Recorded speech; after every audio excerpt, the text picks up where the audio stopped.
हम तीन चरों के विशेष युगपत समीकरण एवं उनका हल इसके बारे में अध्ययन करेंगे। हम तीन चरों के जो युगपत समीकरण होता है उसका हल ज्ञात करेंगे। तीन चरों के जो युगपत समीकरण होता है उसको हल करने की कोई एक सामान्य विधि हमारे पास नहीं है।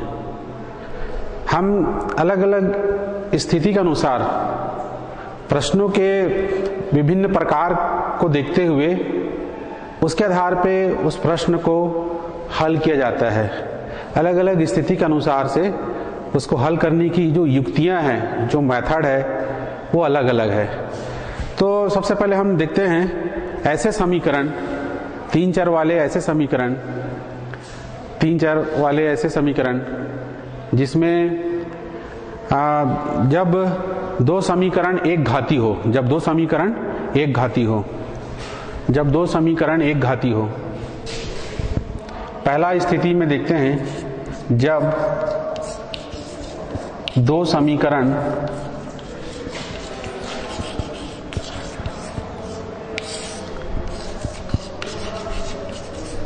एक घाती हो।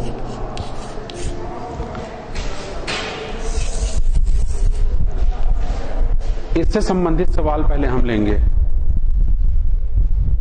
तीन समीकरणों में से दो समीकरण जो होंगे वो एक घाती होंगे। जो दो समीकरण होगा एक घाती होगा। इस प्रकार के समीकरणों का हल हम देखेंगे। इस प्रकार के समीकरणों का हल हम कैसे ज्ञात करते हैं। तो इससे संबंधित एक सवाल मैं लेता हूं।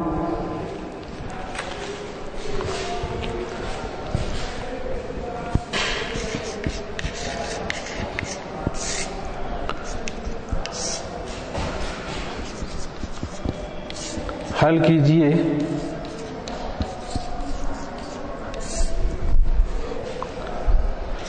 To x plus y minus 2z is equal to 0, 7x plus 6y minus 9z is equal to 0, x cube plus y cube plus z cube is equal to 1728, 1728। ये यहां पे हमारे पास ये तीन समीकरण है। इसका हमें हल ज्ञात करना है। हल का तात्पर्य चर के वह मान जो इन तीनों समीकरणों को क्या करे, संतुष्ट करे। चर का वह मान जो ये तीनों समीकरणों को क्या करे, संतुष्ट करे, वही इसका हल होगा।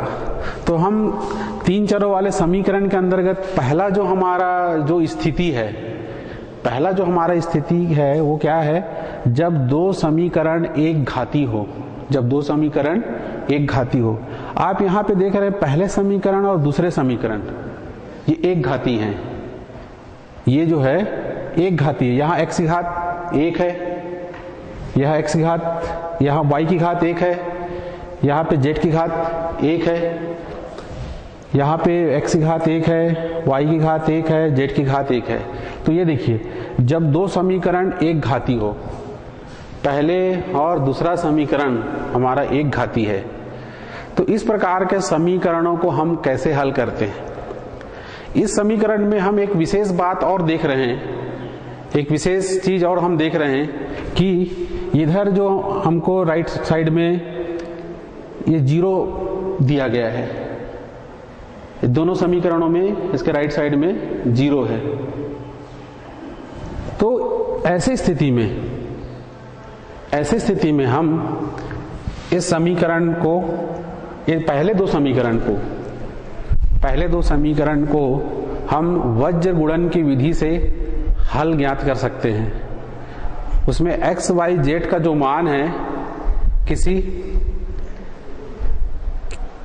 किसी दूसरे राशि के पदों में उसको हम लिख सकते हैं, किसी दूसरे राशि के पदों में लिख सकते हैं। हम यहाँ पे वज्र गुणन की विधि द्वारा इसका मान हम पहले ज्ञात करेंगे, x, y और z का मान। तो सबसे पहले आपको ये जानना होगा कि हमको ये जानना होगा कि ये वज्र गुणन विधि क्या होता है, उससे हम समीकरणों को कैसे हल करते हैं, ये हमें जानना होगा। तो पहले हम समीकरण 1 और 2 को हल करेंगे। तो यहाँ पे मैं लेता हूं हल। एक बार प्रश्न को फिर हम उतार लेते हैं। 2x plus y minus 2z is equal to 0, ये हो गया हमारा समीकरण number 1। 7x plus 6y minus 9z is equal to 0, ये हो गया equation number 2। x cube plus y cube plus z cube is equal to 1728, ये हो गया हमारा इक्वेशन नंबर 3, समीकरण नंबर 3। तो यहां पे हम पहले और दूसरे समीकरण को वज्र गुणन की विधि द्वारा हम हल कर सकते हैं। तो थोड़ा पहले हम जान लेते हैं कि वज्र गुणन विधि में हम किस प्रकार से हल ज्ञात करते हैं। तो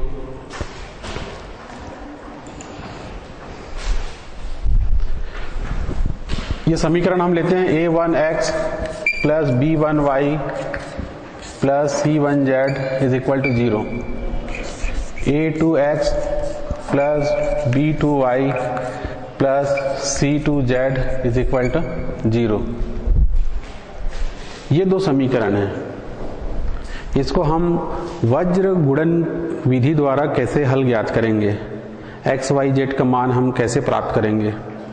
तो ये देखिए, हम पहले x को लेते हैं, पहला चर x, हम x को लेते हैं, x अपान, यहां पे जब हम x को लेंगे तो हम x वाले पदों को छोड़ देंगे, इसको ड्रॉप कर देंगे, और हम ऐसे ये उसके बाद हम अगला वाला पद देखेंगे, ये इसमें हम ऐसे तिर्यक ऐसा लेंगे b1 और ये c2, इस तरीके से लेंगे b1 c2, फिर माइनस साइन लेंगे, फिर कैसे लेंगे b2 c1, इस तरीके से b1 c2। हमने क्या किया, x को ड्रॉप कर दिया, x को ड्रॉप कर दिया। अब x के लिए हमने x को ड्रॉप कर दिया। अब आगे का पद b1, उसका तिर्यक में कौन सा पद है, c2, फिर ये ऐसा हमको तिर्यक ऐसे लेना है b2 c1, b1 c2 minus b2 c1 is equal to y, is equal to y। y के लिए हम किसको छोड़ेंगे, y को हम ड्रॉप कर देंगे। इसका आगे वाला पद क्या है, c1, इसका जो आगे वाला पद है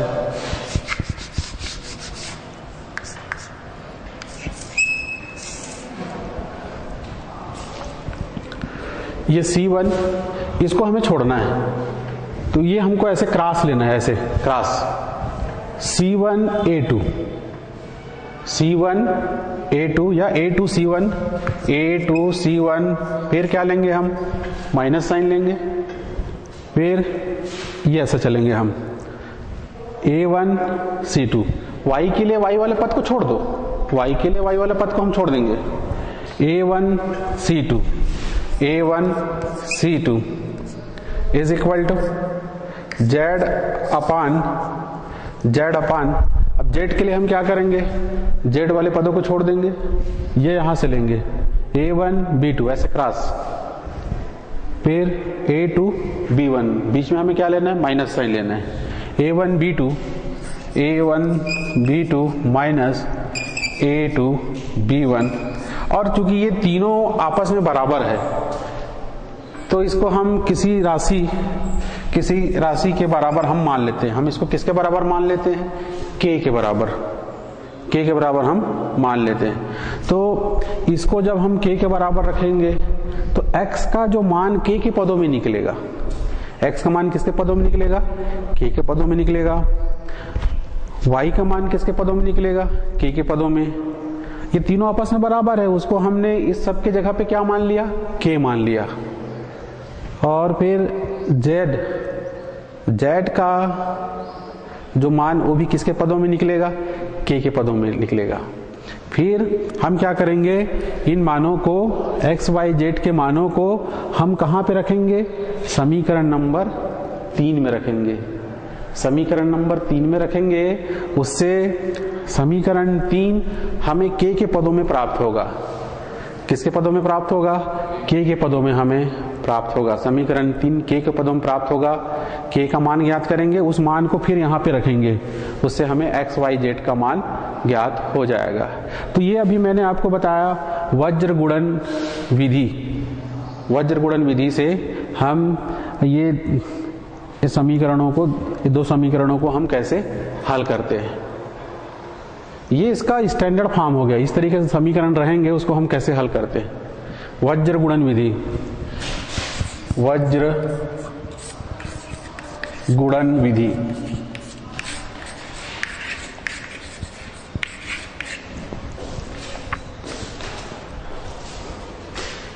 अब ये मेथड को हम यहां पे अप्लाई करेंगे, यहां पे लगाएंगे।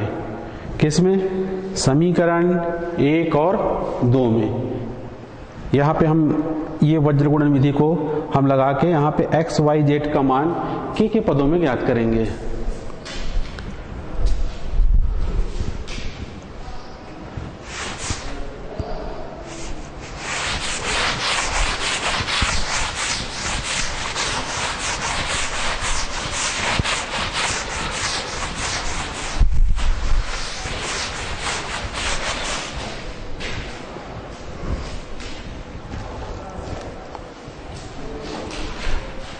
समीकरण 1 और 2 को वज्र गुणन विधि से हल करने पर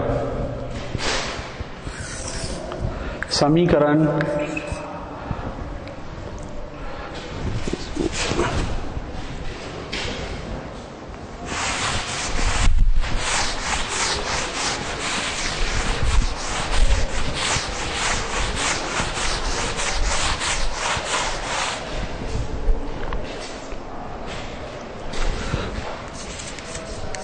समीकरण 1 और 2 को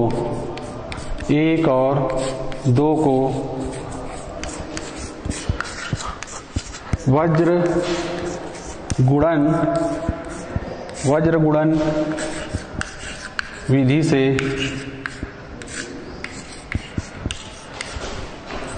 हल करने पर, वज्र गुणन विधि से हल करने पर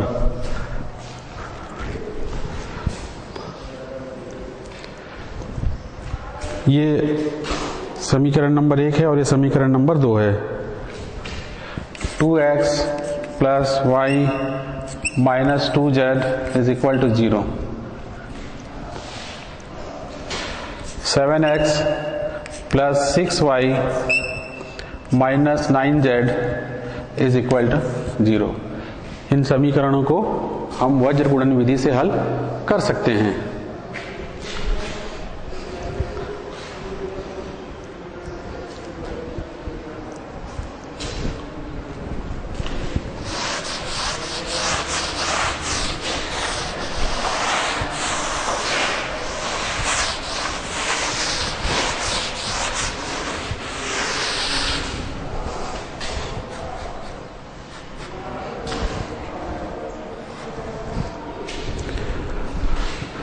ये देखिए x अपान x के लिए हम क्या करेंगे? x वाले पदों को छोड़ेंगे, उसके आगे से लेंगे। यहाँ पे देखिए y का गुणांक कितना है? यहाँ पे y का गुणांक 1 है और यहाँ पे z का गुणांक कितना है? -9 है। इनके गुणांकों को ऐसे लेंगे, ये क्रॉस ऐसे चलेगा, ऐसा, फिर ये ऐसा चलेगा, बीच में हम माइनस साइन लगाएंगे इस तरीके से। तो ये हो जाएगा हमारा 1 इंटू 1 इंटू -9, फिर ये माइनस साइन आ जाएगा, फिर ये ले लिए, फिर ऐसा लेंगे हम, माइनस साइन ले गए, 6 into -2 is equal to y upon, ये देख लीजिए, इसको एक बार और चेक कर लीजिए, ये x को हम छोड़ेंगे, x वाले पदों को, ये ऐसा चलेगा 1 इंटू -9, इनके गुणांकों को लेना है हमें, x y z के गुणांकों को लेना है, 1 इंटू -9, फिर हम क्या लेंगे, माइनस साइन लेंगे, फिर ये हो जाएगा हमारा, ये ऐसा क्रॉस चलेगा, ये इस तरीके से ऐसा क्रॉस, ये ऐसा और ये ऐसा, तो 6 इंटू -2, 6 इंटू -2, y के लिए हम y वाले पदों को छोड़ देंगे, इसको छोड़ दिया y को, ये आगे का पद लेते हैं हम, ये यहां से स्टार्ट करते हैं ऐसा, ये ऐसा क्रॉस लेंगे, ये ऐसा लेंगे, फिर माइनस, फिर ये ऐसा लेंगे हम, तो ये हो जाएगा हमारा 7 इंटू -2 माइनस, और ये हो जाएगा हमारा माइनस 7 इंटू -2, और ये हो जाएगा 2 into -9, 2 into -9 is equal to z upon, अब z वाले पदों को छोड़ देंगे, इसको छोड़ देंगे, ऐसा लेंगे हम, ये ऐसा हो जाएगा, ये ऐसा cross, 2 into 6 minus 7 into 1, 2 into 6 minus 7 into 1। अब ये तीनों आपस में बराबर है, इसको हम किसके बराबर मान लेते हैं, k के बराबर मान लेते हैं, इसको हम k के बराबर मान लेते हैं, माना, तो ये हो जाएगा हमारा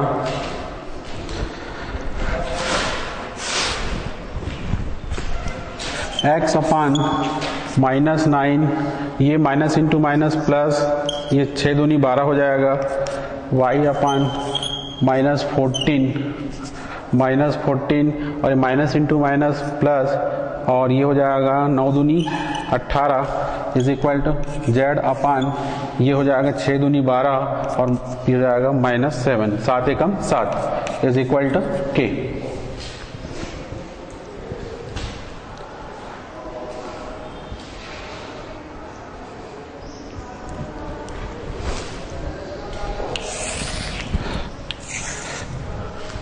x अपान, अब ये 12 में से 9 घटेगा, 3 आएगा, is equal to y upon, ये 18 में से 14 घट जाएगा, 4 मिलेगा, is equal to z upon, 12 में 7 गया 5 इज इक्वल टू k।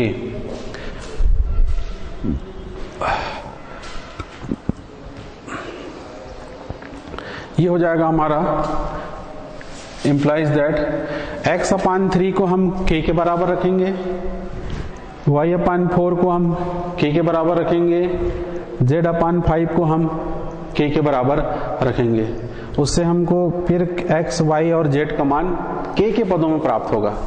किसके पदों में प्राप्त होगा, k के पदों में प्राप्त होगा।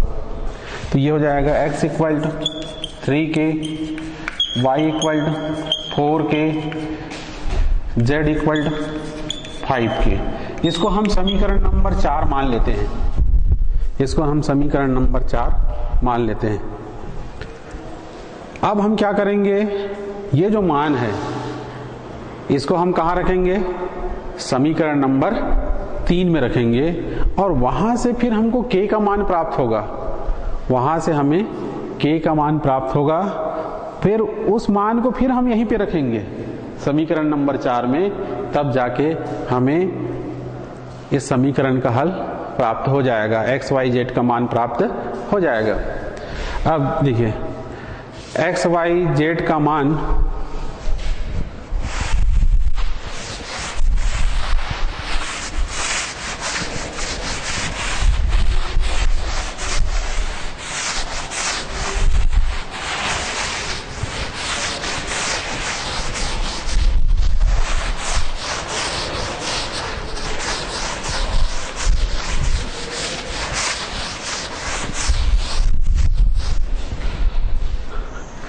एक्स वाई और जेड के इन मानों को एक्स वाई और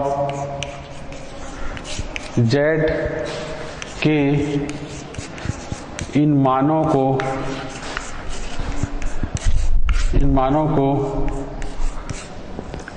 को समीकरण नंबर 3 में रखने पर समीकरण 3 में रखने पर समीकरण 3 में हम इन मानों को रखते हैं। समीकरण 3 में जब इन मानों को हम रखते हैं तो ये हो जाएगा, यहाँ पे रखेंगे x का मान 3k whole cube plus y का मान 4k होल क्यूब, z का मान 5k whole cube is equal to, ये हो गया 1728। अब ये हो जाए implies that 3 cube 27 cube 4 cube 64 k cube plus 5 cube 125 k cube is equal to 1728। अब ये तीनों को आप जोड़िए, तीनों को हम जोड़ते हैं, तीनों को हम जोड़ेंगे तो हमें कितना प्राप्त होगा, 216 के क्यूब सब में है, ये हमारा समानपदी है, समानपदी को हम आपस में जोड़ सकते हैं लाइक टर्म्स। तो ये हो जाएगा हमारा 216 के क्यूब इज इक्वल टू 1728 216 के क्यूब बराबर 1728, इसलिए के क्यूब इज इक्वल टू 1728 बटा 216। जब हम 1728 को 216 से भाग करते हैं तो ये जाता है 8 बार में, ये 8 बार में भाग चले जाता है। तो ये हमें मिला के क्यूब इज इक्वल टू 8। अब इसको हम इस तरीके से लिख सकते हैं k cube is equal to 2 cube. ये यहाँ पे एक हम गणित की एक नियम लगाएंगे, एक गुणधर्म ये है कि जब दो राशि आपस में बराबर होती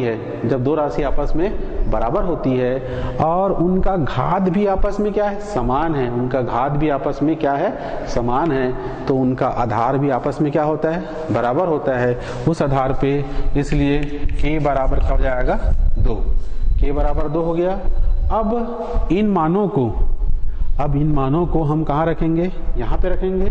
k के मान को समीकरण, इसको हम कंबाइन एक साथ ले लिए हैं, इसको पूरे को हम एक साथ समीकरण नंबर 4 में रख लिए हैं।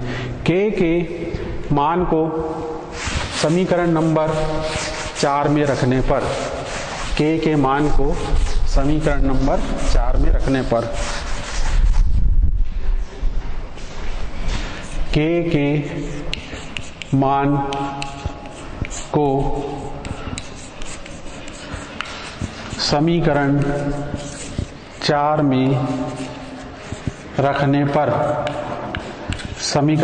में रखने पर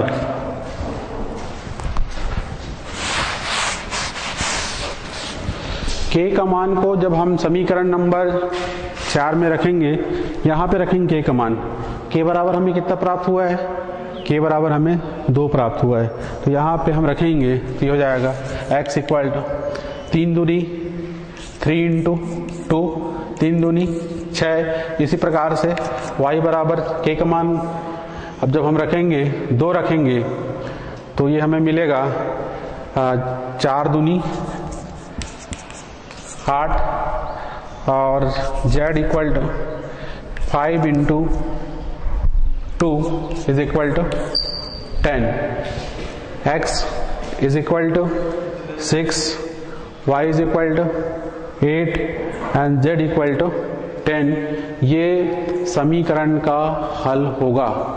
ये समीकरण का हल होगा और इन मानों को आप तीनों समीकरण में रख के आप उत्तर की जांच कर सकते हैं। ये मान को आप रख के देखिए, अगर तीनों समीकरण हमारा संतुष्ट हो जाता है तो हम कह सकते हैं कि हमारा आंसर बिल्कुल सही है।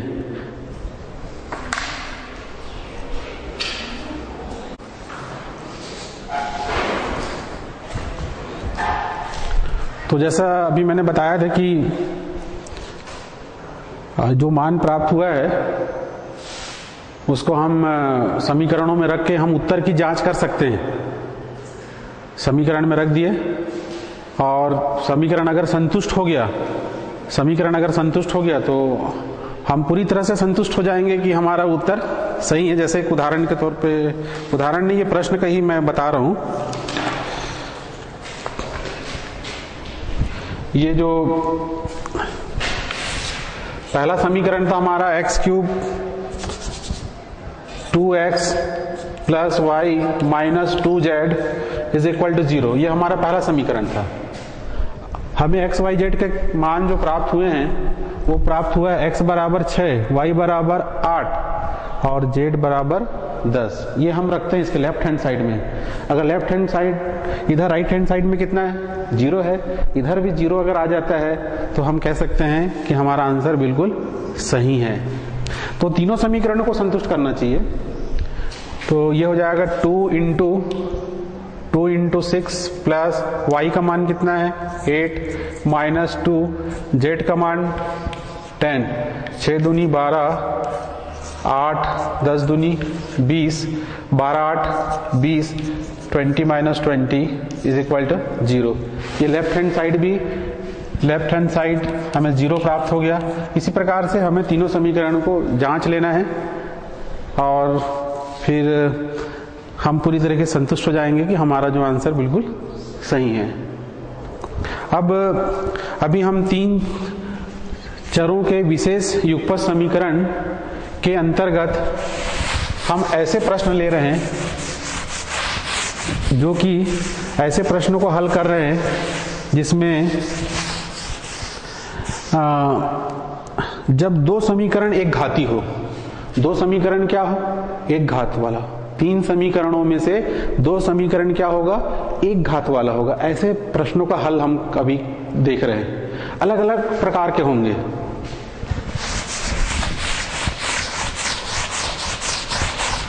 समीकरण जो होगा वो कुछ अलग अलग प्रकार का होगा। तो अलग अलग जगह पे हमें अलग अलग मेथड का इस्तेमाल करना है।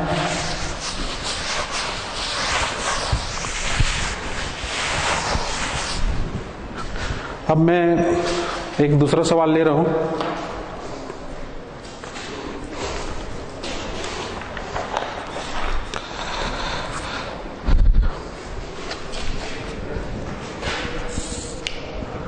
सीधा मैं हल लिख रहा हूं। ये प्रश्न और सीधा हल एक साथ हो जाएगा इसमें। 2x + 3y, प्रश्न में हम लिखेंगे हल कीजिए। प्रश्न आएगा हमारा हल कीजिए। 2x + 3y + z = 8, x + y + z = 0, x² + y² + z² = 38। ये हो गया नंबर 1, नंबर 2 और नंबर 3। ये हमारे पास 3 समीकरण हो गए। इसका हमें हल ज्ञात करना है। हल का तात्पर्य x, y, z के ऐसे मान जो इन समीकरणों को संतुष्ट करे। जैसे इधर 8 है तो इधर हम x, y, z के मान रखें तो इधर भी हमें कितना मिलना चाहिए? 8 मिलना चाहिए। इधर 0 है तो इधर मानों को रखने पे इधर हमें क्या मिलना चाहिए? 0 मिलना चाहिए। इधर 38 है तो यहाँ भी हमें 38 हमें प्राप्त होना चाहिए। यहाँ पे क्या है कि जो हमारा टॉपिक पहला है, जब 2 समीकरण एक घाती हो दो समीकरण एक घाती हो। पहले समीकरण और दूसरे समीकरण को हम देखते एक घाती है, ये x की घात 1, y की घात 1, z की घात 1, x की घात 1, y की घात 1, z की घात 1, ये एक घाती है। और हमारा जो तीसरा समीकरण है वो एक घाती नहीं है। यहाँ पे हम वज्र गुणन विधि का इस्तेमाल नहीं कर पाएंगे क्योंकि इसमें बराबर जीरो नहीं है। जैसे पहला सवाल में हमने देखा था कि जब इसमें जीरो था, पहले और दूसरे समीकरण में क्या था, जीरो था, तो वहां पे हमने वज्र गुणन विधि का इस्तेमाल किया था। लेकिन यहाँ पे हम वज्र गुणन विधि का इस्तेमाल नहीं करेंगे। हम क्या करेंगे कि दो चरों का मान हम तीसरे चर के पद में ज्ञात करेंगे। तीसरे चर के पद में ज्ञात करेंगे। दो चरों का मान को हम तीसरे चर के पद में ज्ञात करेंगे। फिर उन मानों को हम कहां पे रखेंगे, समीकरण नंबर 3 में रखेंगे। कहां पे रखेंगे, समीकरण नंबर 3 में रखेंगे। अब कैसे, देखिए दो चरों का मान को हम पहले किसको लेंगे, समीकरण 1 और 2 को लेंगे। यही, अच्छा ये देखिए समीकरण 1 और 2 से हम क्या करते हैं, जैसे कि हमने x का मान को y के पदों में ले आया, x का मान को हमने किसके पदों में ले आया, y के पदों में। उसी प्रकार हम z को भी किसके पदों में लिखेंगे, y के पदों में लिखेंगे। z को भी हम किसके पदों में लिखेंगे, y को। तो अब यहाँ पे देखते हैं हम क्या करते हैं, ये देखो अगर मैं इसमें से इसको घटाऊं, समीकरण 1 में से समीकरण 2 को घटा दूं, तो ये z और z क्या हो जाएगा, कट जाएगा। तो हमारे पास क्या क्या बचेगा, हमारे पास x और y वाले पद बचेंगे, x और y वाले पद बचेंगे।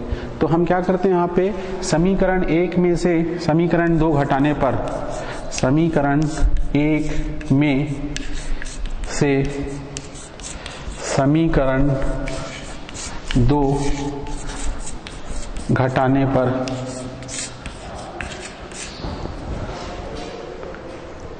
समीकरण 1 में से समीकरण 2 घटाने पर, क्यों घटा रहे हैं, ताकि ये z हट जाए, z वहां से निकल जाए और हमको समीकरण किसके रूप में प्राप्त हो, x और y के रूप में। ये देखिए 2x plus 3y plus z is equal to 8, x plus y plus z is equal to 0। ये घटाएंगे तो इसका चिन्ह बदलेगा, घटाएंगे तो चिन्ह बदलेगा यहाँ पे। तो ये देखिए घटाने के लिए यहाँ पे माइनस लगा देते हैं, ये माइनस, ये क्या हो जाएगा, minus, plus into minus minus, ये माइनस हो जाएगा। अब देखिए ये 2x में से x घटेगा, क्या बचेगा, x। 3y में से y घटेगा, 3y में से 1y घटाएंगे तो कितना बचेगा, 2y। और ये प्लस का z है और ये माइनस का z में से z घटेगा, क्या मिलेगा, 0। इसको हम काट देते हैं इस तरीके से, ये इज इक्वल टू ये माइनस 8 माइनस 0 8। अब हम क्या करते हैं, यहाँ पे हम इसको हम इस तरीके से लिखते हैं, x is equal to 8 minus 2y। ये हो गया हमारा समीकरण नंबर 4। ये यहाँ पे अभी हमने देखा, हमने क्या किया, x को हमने किसके पदों में लिखा, y के पदों में लिखा। x को हमने किसके पदों में लिखा, y के पदों में लिखा। अब उसी प्रकार से हम फिर z को भी हम y के पदों में लिखेंगे। z को हम किसके पदों में लिखेंगे, y के पदों में लिखेंगे। तो इसके लिए हमें क्या करना पड़ेगा, जब z को हम y के पदों में लिखेंगे तो हमें z को हम y के पदों में लिखेंगे तो हमको क्या करना पड़ेगा, यहाँ से एक हटाना पड़ेगा, x को हटाना पड़ेगा। x को हम हटाएंगे, x को हटा देंगे। x को हम कैसे हटाएं, x को हम कैसे हटाएं, देखिए अब हम लेते हैं समीकरण 2 लेते हैं। हम समीकरण 2 लेते हैं। समीकरण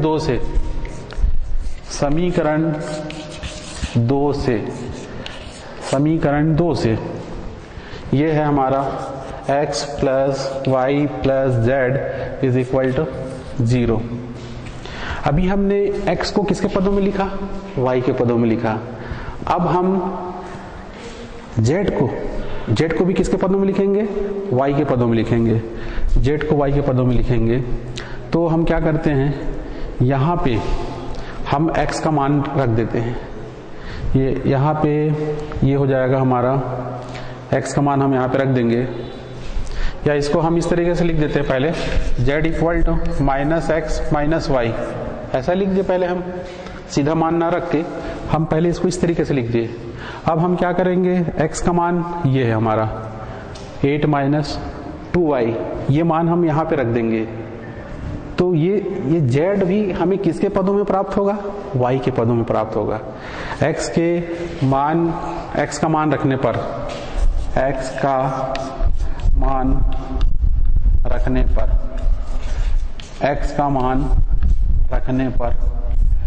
ये हो जाएगा z equal to minus x का मान हमारा ये है 8 minus 2y minus y implies that z equal to, ये माइनस अंदर मल्टीप्लाई हो जाएगा, माइनस का गुणा हो जाएगा, minus 8 minus into minus plus 2y minus y, minus 8 plus 2y minus y, और ये हो जाएगा हमारा implies that z equal to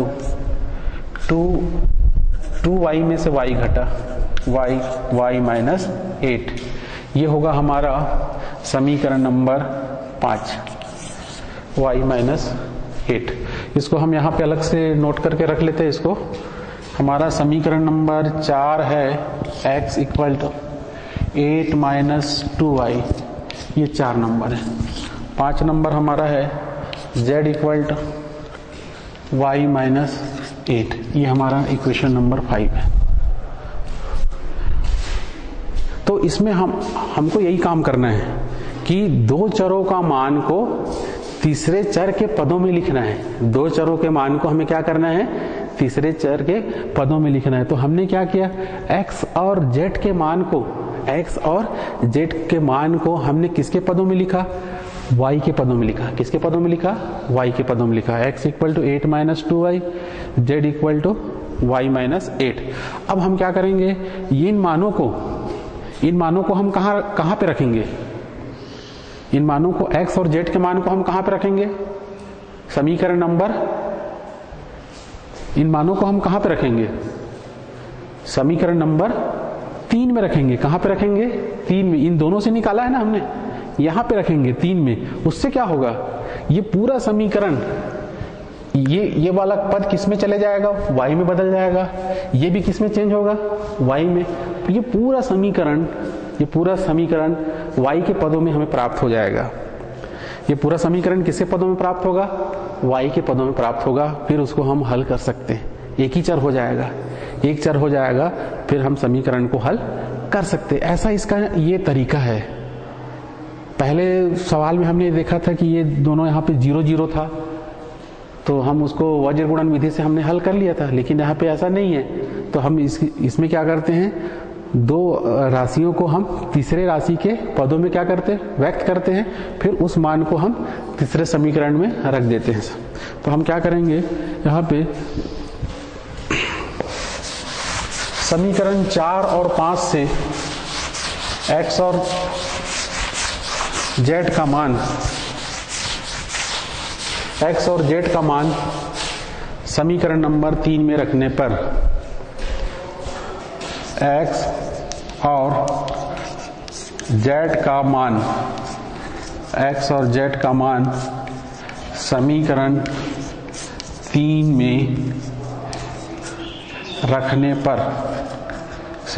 3 में रखने पर ये देखिए, x का मान हमारा क्या है? x का मान हमारा 8 माइनस 2y, ये रख देते हैं यहाँ पे 8 minus 2y whole square, y ही रहेगा, y रहेगा z का मान y माइनस 8, ये यहाँ पे हम रख देते हैं y minus 8 whole square is equal to 38 implies that. अब इसको हम a minus b whole square से इसको प्रसार कर देंगे, a स्क्वायर मतलब 64, ये हो जाएगा प्लस 4y स्क्वायर a वर्ग धन b वर्ग ऋण 2ab, 8 दूनी 16 दूनी 32, तो ये हो जाएगा minus 32y plus y square plus इसको भी उसी तरीके से y स्क्वायर प्लस 16 y वर्ग धन 16, सॉरी यहाँ पे कितना जाएगा 64, 8 का वर्ग 64 आएगा, 8 दूनी 16 ऋण 16y बराबर 38, ये 64 plus 4y square minus 32y plus y square plus 64 minus 16y is equal to 38। अब इसको हम आगे सॉल्व करते हैं।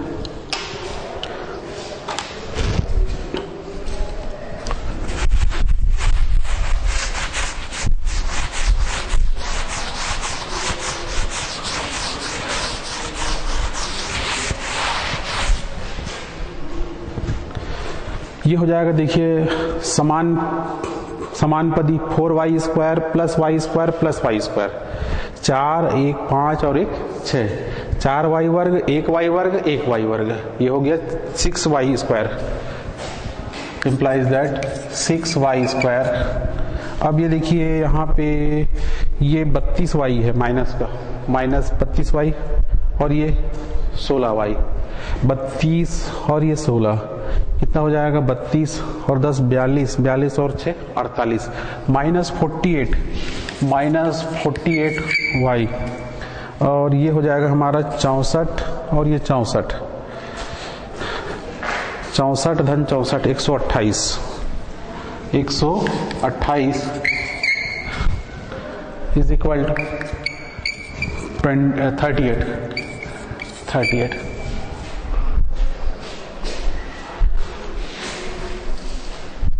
अब इसको हम सॉल्व करेंगे, 6y square minus 48y plus 128 minus 38 equal to 0। इसको पक्षांतर कर दिए 38 को, तो 38 को 48y, ये हो जाएगा 138 में से 38 घटा, ये हमें मिलेगा plus 90 is equal to 0।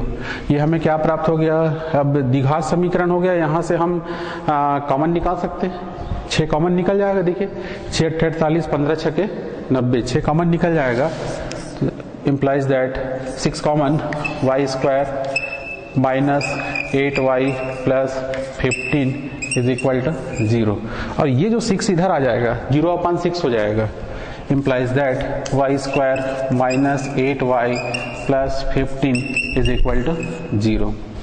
y square minus 8y plus 15 equal to 0। ये हमारा द्विघात समीकरण हमें प्राप्त हो गया है। अब इसको हम मध्य पद को तोड़ के इसको हम हल करेंगे। तो मध्य पद में कितना है 8 है, और ये पहले पद और अंतिम पद का गुणनफल कितना है 1 और 15 हो जाएगा, 1 गुणा 15 हो जाएगा। तो इसको हम इस तरीके से तोड़ते हैं कि जोड़ या घटा के हमें माइनस का 8 मिले, लेकिन उसका जो गुणनफल है पहले और अंतिम पद के गुणनफल कितना है 15 है प्लस 15 है, उसके बराबर मिले। तो इसको हम लिख सकते हैं y square minus 3y minus 5y plus 15 is equal to 0। अब देखिए यहाँ पे ये हो जाएगा हमारा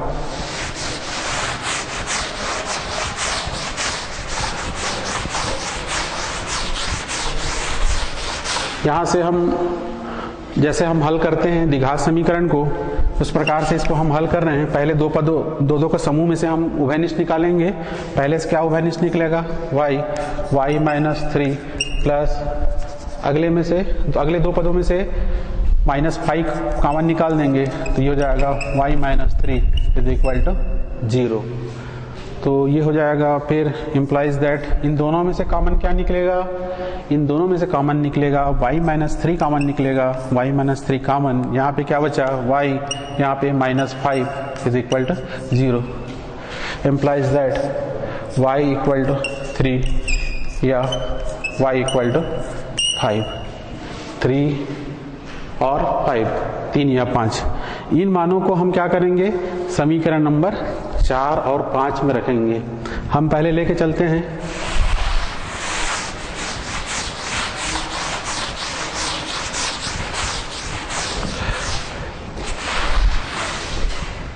ये देखिए, एक तरफ हम ले लेते हैं y इक्वल टू 3 और एक तरफ हम ले लेते हैं y equal to 5, y equal to 5 लेके चलते हैं। 3 से और 5 से 2 मान प्राप्त हुए हैं, तो यहाँ पे हम रखेंगे x इक्वल टू 3 रखेंगे, 8 माइनस यहाँ पे 3 रखोगे, 3 दूनी 6, 8 में 6 गया 2, और यहाँ पे z इक्वल टू y का मान 3 माइनस 8, तो ये हो जाएगा z इक्वल टू माइनस 5। तो ये इसको हम एक सीक्वेंस में लिखते हैं, पहले x का मान, फिर y का मान, फिर z का मान। तो हमें ये मिल जाएगा, पहला x का मान x equal to 2, y equal to 3 और z इक्वल टू माइनस 5। अब ये उसी प्रकार से ये हमें प्राप्त हो जाएगा।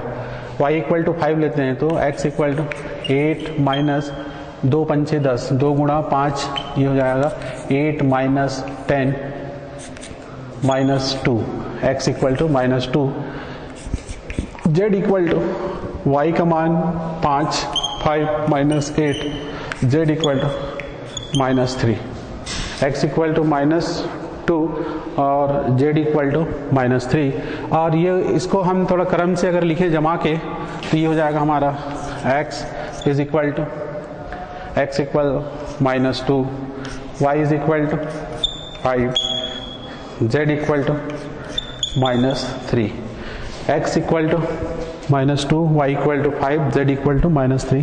पहला सेट हमारा क्या है, ये पहला सेट हमारा, ये x equal to 2, y equal to 3, z equal to minus 5, ये समीकरण का हल हुआ। तो हमें समीकरणों के जो विभिन्न प्रकार होते हैं उसके आधार पे हमें उसको उस तरीके से सॉल्व करना होता है। हर स्थिति में अलग अलग मेथड्स है, उसको हमें अपनाना पड़ता है। तो इसी के साथ आज का ये क्लास समाप्त होता है। आप सभी को धन्यवाद।